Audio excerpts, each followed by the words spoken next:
নমস্কার। আজ আমরা মেষ রাশির জাতকদের জন্য চৌঠা মাস 2025-এর দিনটি কেমন কাটবে তার সম্পূর্ণ বিশ্লেষণ করতে চলেছি।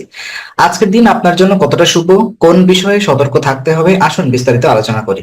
তো প্রথমত স্বাস্থ্য নিয়ে কথা বলবো, এবং আমি আগে থেকে পরামর্শ দিচ্ছি স্বাস্থ্যে অতিরিক্ত চাপের এবং অতিরিক্ত কাজের চাপে ক্লান্তিবোধ হতে পারে, অর্থ পরিবারের খরচ কিছুটা বৃদ্ধি পেতে পারে, আর পারিবারিক সম্পর্ক পিতার সঙ্গে তর্ক হতে পারে, মন খারাপের সম্ভাবনা রয়েছে। ভালোবাসার বিষয় এখানে প্রেমের ক্ষেত্রে নতুন যোগাযোগ হতে পারে, আর পেশাগত যে ব্যাপারগুলো আছে সেটা হচ্ছে চাকরির শুভ যোগাযোগের আপনি কাজে লাগাতে পারেন আজকের দিনটি। তো চলুন আজকের এই বিষয়বস্তুগুলো আমরা বিভিন্ন রেটিং এর মাধ্যমে আলোচনা করি। যদি স্বাস্থ্য, এটা আমি আপনাকে আউট অফ 5 এখানে আমি 3 দিচ্ছি, কারণ অতিরিক্ত কাজের চাপে আপনার ক্লান্তিবোধ আসতে পারে, আমি আগেই বলেছি। আর হচ্ছে আহ আজকের দিনটি মেষ রাশির জাতকদের জন্য মিশ্র ফলপ্রসূ হতে পারে। অতিরিক্ত কাজের চাপে ক্লান্তি অনুভব করতে পারেন, তবে চাকরির ক্ষেত্রে একটু শুভ দেখা যাচ্ছে। পরিবারের খরচ বৃদ্ধি পাবে, পিতার সঙ্গে তর্কের সম্ভাবনা রয়েছে যা মন খারাপের কারণ হতে পারে, আর প্রেমের ক্ষেত্রে নতুন যোগাযোগের সম্ভাবনা উজ্জ্বল রয়েছে, আমি আগে এই কথাগুলো আলোচনা করেছি। তো এখানে যে ধনভাব, ধনভাব আমি আউট অফ 5 আপনাকে 3 দিচ্ছি, কারণ এখানে আপনার খরচ আজকে একটু বৃদ্ধি পেতে পারে। তো পরামর্শ দেওয়া হবে আপনি অবশ্যই বুঝে শুনে খরচ করবেন এবং প্রয়োজনীয় খরচগুলোই শুধুমাত্র করার চেষ্টা করবেন। পরিবারে আপনার পিতার সঙ্গে তর্ক হতে পারে, এবং শুধু পিতা না, এখানে পরিবারের বয়োজ্যেষ্ঠ অনেকের সাথে আপনার মনোমালিন্য তৈরি হতে পারে, তাদের সাথে মতের বিরোধ হতে পারে, তর্ক মানে মতের বিরোধ হতে পারে, এই জন্য আপনার মন খারাপের সম্ভাবনা রয়েছে। আর ভালোবাসার বিষয়বস্তু যেটা, সেটা হচ্ছে আপনার আউট অফ 5 4 দেওয়া হচ্ছে, যেখানে কিনা আপনার প্রেমের ক্ষেত্রে নতুন যোগাযোগ হতে পারে। পেশাগত ব্যাপারটা আজকে মোটামুটি ভালো দেখা যাচ্ছে, যদিও এখানে আউট অফ 5 4 দিয়েছি, কারণ যথেষ্ট পরিমাণ আপনার অনুকূলে থাকবে না। আপনি যে চাকরি যদি কোনো যোগাযোগ করে থাকেন, কোনো লবিং, তাহলে আজকের এটাকে আপনি কাজে লাগাতে পারেন।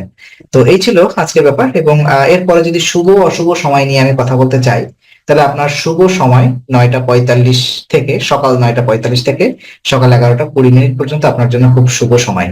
সতর্ক থাকতে হবে আপনাকে 3টা 30 থেকে দুপুর 3টা 30 থেকে দুপুর 4টা 45 পর্যন্ত। আপনার 3 এবং 9 আজকের আপনার ভাগ্যশালী সংখ্যা। সৌভাগ্য রং নিয়ে যদি কথা বলি, লাল এবং সোনালী আপনার জন্য সৌভাগ্য রং হবে। তো পরামর্শ দিচ্ছি, যদি ভালো কোনো শুভ কাজে যেতে চান, তাহলে অবশ্যই আপনি লাল অথবা সোনালী রঙের পোশাক পরে চলতে পারেন। শুভ দিক আজকের আপনার পূর্ব দিক। শুভ কাজে গমনের জন্য অবশ্যই পূর্ব দিক ফিরে ঘর থেকে যাত্রা করতে পারেন। অশুভ দিক দক্ষিণ এবং পশ্চিম দিক ফিরে আজকের কোনো শুভ কাজে যাত্রা করার জন্য নিষেধ করা হলো। আর শুভ রত্ন আজকের প্রবাল রত্ন ধারণ করার জন্য আমি বলছি। তার এই যে বিভিন্ন জটিলতা, এগুলো প্রতিকার করার জন্য আমি আবারও বলতে চাই, লাল রঙের পোশাক পরিধান করুন। মঙ্গলবার যেটা থাকবে, আগামীকাল তো মঙ্গলবারই, আপনি হনুমানজির পূজা করুন, গরিবকে মিষ্টি ও লাল চন্দন দান করুন। তো চলুন আজকের বিস্তারিত বিষয় যদি আমি আবার একটু কথা বলি। স্বাস্থ্য, এখানে আমি যেটা বলেছি আগে, অতিরিক্ত কাজের চাপে ক্লান্তি আসতে পারে, পর্যাপ্ত বিশ্রাম ও হালকা শরীর চর্চা করুন।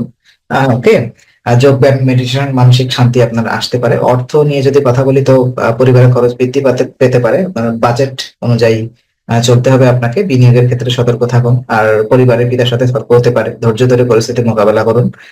পরিবারের সদস্যদের সঙ্গে সময় কাটান। ভালোবাসার বিষয় নিয়ে যদি কথা বলতে চাই আমি, তো সেক্ষেত্রে আজকের প্রেমের ক্ষেত্রে নতুন যোগাযোগ হতে পারে। সঙ্গীর প্রতি আপনার বিশ্বাস এবং সম্পর্কে বিশ্বাস এবং সম্মানজনক বজায় রাখুন। পেশাগত ক্ষেত্রে, চাকরির ক্ষেত্রে নতুন সুযোগ আসতে পারে, সতর্ক মনোযোগী থাকতে হবে আপনার, কারণ আজকের যে চাকরির যোগাযোগ অথবা চাকরির যে রেজাল্ট যদি হওয়ার কথা, সেটা আপনার জন্য শুভ হবে। কাজের ক্ষেত্রে আত্মবিশ্বাস থাকতে হবে আপনাকে। বিবাহিত জীবনে যদি কথা বলতে চাই, এখানে সঙ্গীর সঙ্গে মতপার্থক্য তৈরি হতে পারে, যেটা কিনা আপনি আলোচনার মাধ্যমে মিটিয়ে ফেলবেন। একসঙ্গে সময় কাটালে সম্পর্ক আছে মোটামুটি মজবুত হবে। তো এই সকল যাবতীয় যে নেতিবাচক প্রভাবগুলো আপনি কিভাবে প্রতিকার করবেন, সকালে সূর্যদেবকে অর্ঘ্য প্রদান করুন, ওম অঙ্গারকায় নমঃ মন্ত্র জপ করুন, লাল রং ব্যবহার করুন, পোশাক বা আনুষঙ্গিক জিনিসপত্র যেগুলো। তারপর নিরামিষ, সম্ভব হলে নিরামিষ আহার করুন এবং গরিবদের মধ্যে খাবার বিতরণ করুন। তো আজকের দিনটি মেষ রাশি জাতকদের জন্য মিশ্র ফলপ্রসূ হতে পারে। কর্মক্ষেত্রে উন্নতির সম্ভাবনা থাকলেও স্বাস্থ্যের দিক খেয়াল রেখে রাখা অত্যন্ত জরুরি। পারিবারিক বিষয়ে ধৈর্য ও সমঝোতা প্রয়োজন। প্রতিকারগুলো অনুসরণ করে দিনটি শুভ করতে পারেন। আজকের আলোচনা আমরা এখানে ইতি করছি। আমরা আশা করি এটি আপনার মনে নতুন কিছু আলো সঞ্চার করেছে। যদি ভিডিওটি আপনার ভালো লেগে থাকে, তবে লাইক দিতে ভুলবেন না। আপনার মতামত জানাতে আমাদের কমেন্ট করুন এবং প্রিয়জনদের সঙ্গে শেয়ার করে তাদের জীবনেও আলোর বার্তা পৌঁছে দিন। আর অবশ্যই আমাদের চ্যানেলটি সাবস্ক্রাইব করুন। আবার দেখা হবে, ততক্ষণ ভালো থাকুন, শান্তিতে থাকুন। নমস্কার।